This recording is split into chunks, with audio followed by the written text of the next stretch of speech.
Well, now to a weekend tragedy that left a young man dead. He was killed by a suspected drunk driver after the Taylor Swift concert. That driver, Alan Hayes, faced a judge today. He is accused of hitting and killing Jacob Lewis after his sister's car broke down on the way home from NRG. Andy Sirota live in Upper Kirby near the scene of Friday night's deadly crash with more on what Hayes revealed in court after going before a judge today. Andy? Daniela, roadway evidence and witness statements are helping prosecutors piece together their case against Alan Hayes. While they say some of his statements are inconsistent, prosecutors did say that Hayes admitted to taking drugs and alcohol the night of that deadly crash.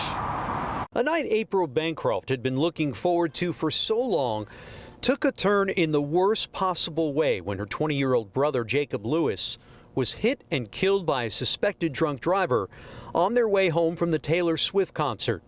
Lewis was hit and killed while pushing her car off the Southwest Freeway after it stalled.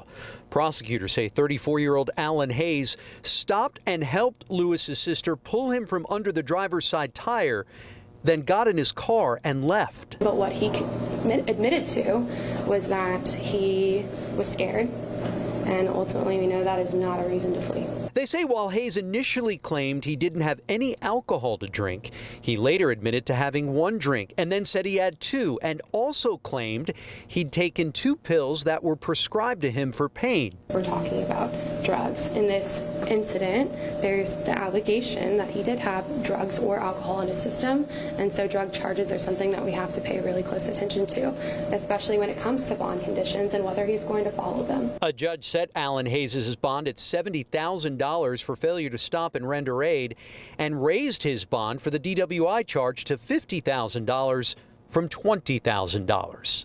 Being a county that leads the nation in intoxicated-related deaths, we take this incredibly seriously in the Vehicular Crimes Division, and we will certainly put all resources forth to prosecute this case. Hayes was out on bond for a drug charge out of Montgomery County at the time of this deadly crash. This is his 3rd DWI charge. A GoFundMe has been set up for the Lewis family. As of right now, more than $66,000 has been raised. Live in Upper Kirby tonight, Andy Sirota, KPRC 2 News. Andy, thank you.